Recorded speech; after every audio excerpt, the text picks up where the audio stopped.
I am recording the first of what I anticipate to be a 3-part series.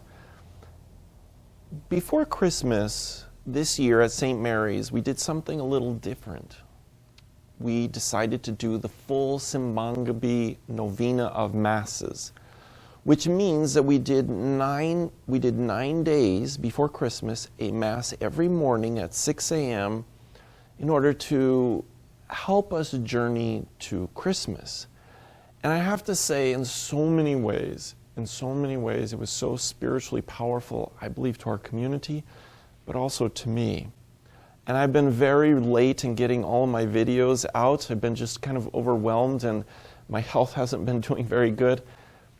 But I've been debating whether or not to put these on video, but I decided to do it. Now, there's 9 homilies, but I think what I'm going to do is I'm going to try to put them into 3 videos, okay? So today's video is going to be day 1, 2, and 3. Now, to put a context on all of this, my homilies are about Mary and Joseph's journey from Nazareth, which is up in Galilee, up north, all the way down to Bethlehem. Bethlehem is just south of Jerusalem, so Jerusalem is going to be part of this journey, right? Now, I'm going to be adding details to this story that are just the fruit of my own imagination and the fruit of my own prayer. I'm not claiming any doctrinal accuracy to this. This is to help you reflect on this journey that Mary and Joseph would have been on. Okay? St. Ignatius of Loyola would advocate that we develop the ability within each of us to enter into the biblical stories, because often God will want to use those stories to teach us, to form us, and to love us, right? So this is some of my own personal reflection on this. If there's something that you disagree with, great. But this is just a way for us to reflect on this journey. So last night, Joseph goes to sleep very unsettled. Many questions. They have not left Nazareth yet, right? Mary and Joseph are together.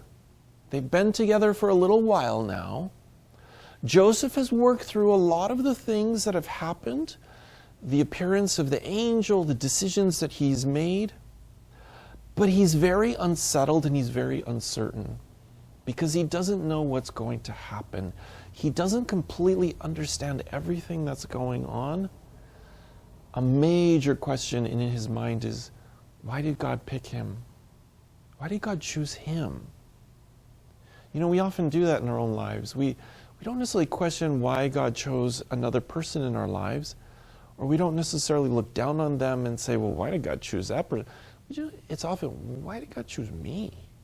Well, what's so special about me, right? So Joseph goes to sleep very unsettled. In fact, this is going to be one of those nights where he probably doesn't sleep a whole lot. That's kind of like us often before a major journey or some major figurative journey in our life where something is happening in our life that's very, very huge, right? So they wake up the next morning and this is day 1. Now, why are they going to Bethlehem? They're going to Bethlehem because of external influences. The Roman authorities have demanded to have a census taken. The Jewish authorities have decided that everybody's going to go back to their origins, their city of origin. Joseph is from the city of Bethlehem because the city of Bethlehem is the city of King David. And King David is his lineage. So they're going back to Bethlehem. All right?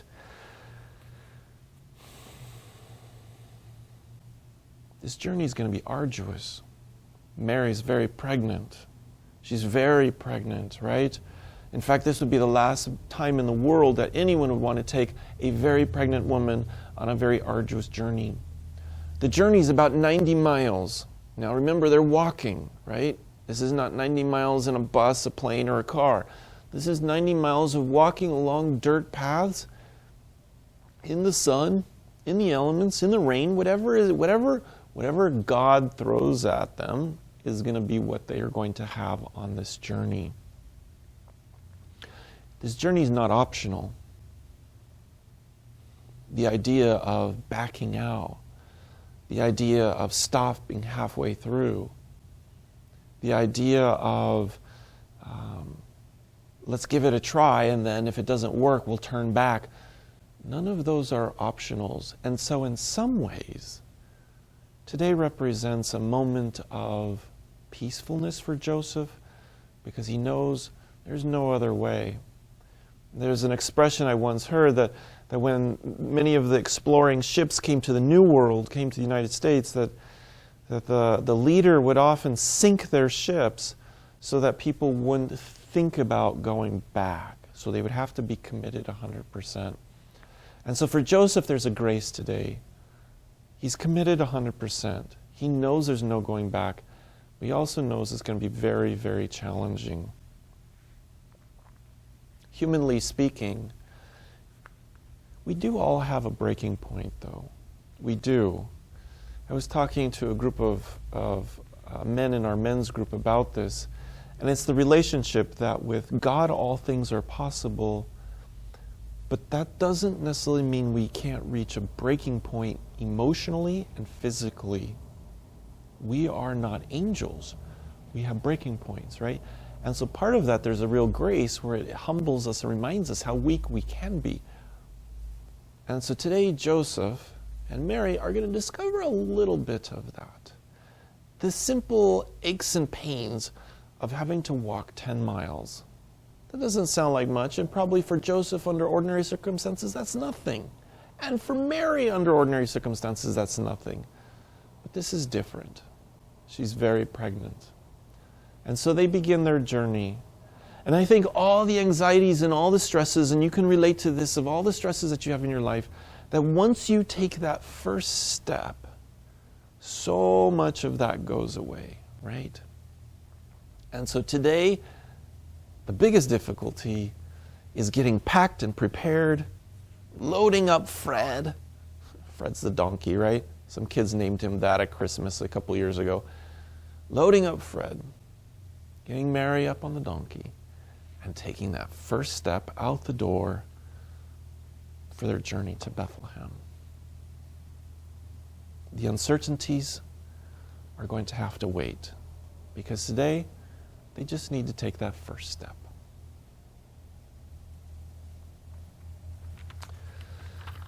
That night they go to bed, and any hope of finding an inn, a hotel, a house, any hope of that are dispelled immediately because they discover everybody's on the road. Everybody's journeying. Whether people are coming from north to south or south to north, everybody's on the road because everybody's trying to get back to their place of origins for this census. And it is chaos on the road. And so Mary and Joseph realize that most likely they are never going to sleep in a bed or in a house for the entire journey. And so tonight they go to bed out in a field with a whole bunch of other people around them, some of them from Bethlehem, right? Some people maybe they know, but they're going to be sleeping on the ground. They're going to be sleeping out in the open. As they wake up the next day, this is day 2. Joseph's really sore. He hasn't slept on the ground in a long time. Mary is really sore because she's got extra weight on her. She's pregnant, sleeping on the ground. They weren't really prepared for that because they just kind of assumed they would be able to find some lodging of some very hospitable people, and that's not going to happen. Now, in day 2, as they struggle with the soreness of beginning this journey and the physical pain of this journey, Mary responds to this pain by going deeper spiritually.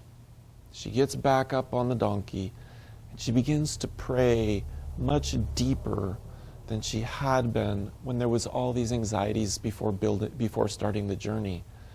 She can now rest in a way, just rest in her soul. And she begins to pray out loud. And Joseph, as he's walking along, can hear her praying, Jesus in the womb. He can hear her praying. And because they have so much time together now, she also begins to sing. She begins to sing these songs that she learned growing up as a little child, and she's always dreamed of being able to sing these songs to her child or to her children, because back then she didn't know all the things that she knows now. Now she knows that she gets to sing to her child. To Joseph, this is so consoling. He just feels so at peace when he hears Mary praying, when he hears her singing these songs that they both would know, songs of God, songs of faith, songs of Bible stories. For married couples, right? To have faith be such a natural part of their relationship, to allow it to bring them such great consolation. Mary and Joseph are really beginning to experience this bonding. The first 9 months of their relationship were filled with uncertainty for Joseph and Mary. But now there's this time to bond. As they're journeying, Joseph is getting a little frustrated with things because the road is so full of people going in all different directions, people broken down on the road, and he's trying to navigate through all of this, and he knows the way. He knows the way. That's not the issue. There's just so many people out there. And he feels really insecure because this is the first time for him that him and Mary are out in the open. And he feels just like he needs to be constantly watching her to protect her. And he doesn't feel at peace with this yet. He feels clumsy. He doesn't know whether to overprotect or underprotect, to overwatch her, to under. He doesn't know. He's a rookie at this. And so today is still a day for Joseph of feeling very unsettled. He doesn't really feel like he's proficient in being a husband in this environment. And so he's tense. He's still tense. But there is some beginnings of something very special and very powerful. He too begins to pray more. He begins to go deeper. He begins to realize also that all these people around him, by and large, also have worries and anxieties. They all are struggling like him. And he realizes that not all of them have the blessings that he has, right? And so he goes to bed that night without a bed, on the ground, a little sore, a little anxious, but some really beautiful things have happened today.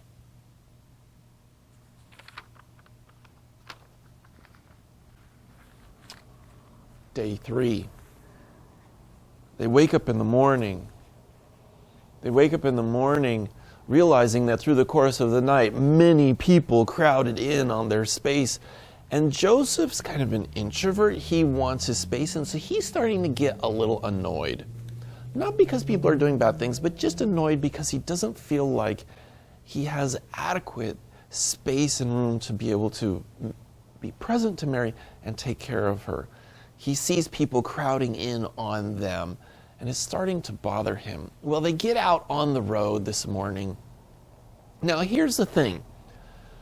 Joseph has taken many different paths to get from north, from Nazareth to south, whether going to Jerusalem or other places.